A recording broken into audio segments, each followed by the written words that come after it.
Staying on the topic of the East Palestine train derailment, we talked about Trump's trip and his confused speech and all those different things. Now we get to his former friend, former Vice President Mike Pence, and his thoughts, and this line we've heard recently from a lot of people about about Biden's trip to Kyiv, saying that he shouldn't be in Kyiv on President's Day. He should be in East Palestine, Ohio. Now, to me, and you can watch all of my videos and find out that this is my overarching policy, the optical stuff, the who's, where, when type things is so much less important to me than the policy and the positions they actually hold and the actions of their administration. You can go to every crisis. That doesn't mean you have good policies on preventing those crises. And so a good example of that is, again, go check my channel and see the last time I talked about how many times Trump golfed while he was president, or talked about Biden in Delaware versus Trump golfing. And those things just really don't matter to me because I want to know what the administration is doing led by the president, not how much time are they spending here or there. Doesn't mean oftentimes the optical stuff isn't important. It is. But when we talk about these principled criticisms, the whole they should have been here at this period in time is so much less important to me than what are the stances they have that will impact change in the subject we're talking about. So that brings us to Mike Pence, who was criticizing Biden on this, and let's just say embarrassed himself. I would have gone to East Palestine before I went to Kiev. Let me start that over. A little quiet at the beginning. I would have gone to East Palestine before I went to Kiev. I mean, it really is remarkable when you think about the fact that it's going to be 3 weeks since that train derailment and all the hardship that those families in East Palestine have faced before even the Secretary of Transportation shows up later this week. It just is extraordinary. Well, they're blaming the Trump administration. They say it's the regulations that you peeled back. Right. That led to this lack of safety. Yeah, the same crowd that said that Chinese balloons floated over our administration, right, until they admitted that they didn't. So, look... Wait, what?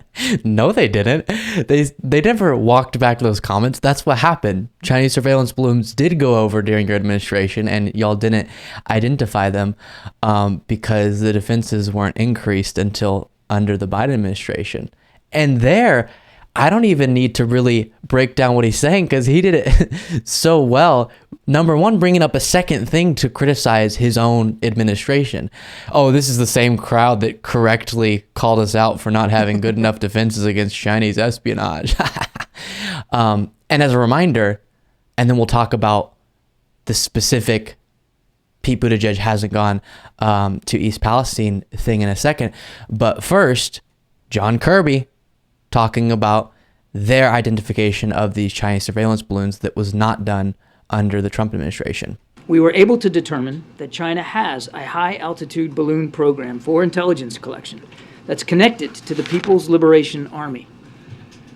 It was operating during the previous administration, but they did not detect it. We detected it. Ooh. We tracked it. Bum, bum, bum. We detected it. True.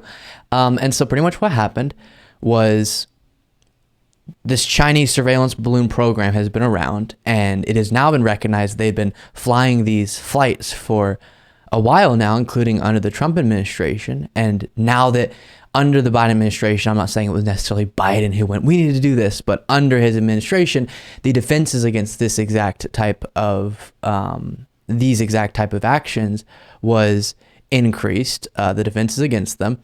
And that's why this Chinese surveillance balloon that we talked a lot about and previous ones were identified, and then this one was shot down. And so Pence is absolutely incorrect there. And then even Fox News had to admit that the obsession about Pete Buttigieg that's been going on, including what you saw there from Mike Pence, isn't exactly completely honest if you're not willing to also criticize Trump's Secretary of Transportation. And I need to say up front, in case you're just coming across my channel, this doesn't mean you can't say that Pete Buttigieg should have been there earlier. I think that would have been a good move because there was a lot of concern about the honesty coming out of the reports of safety conditions there, and having the transportation secretary would have been a good response to that 100%. He now has visited East Palestine, but saying he should have been there earlier is perfectly fine. But the obsession over that is quite dishonest, and a Fox News host had to outline why that is right here.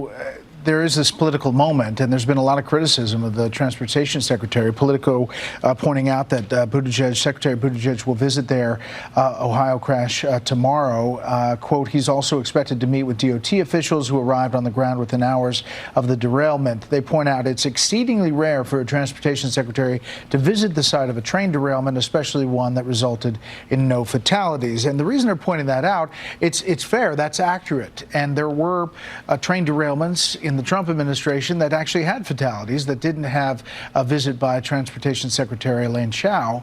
But this seems to have some momentum about the administration and its reaction to this derailment in particular, Britt.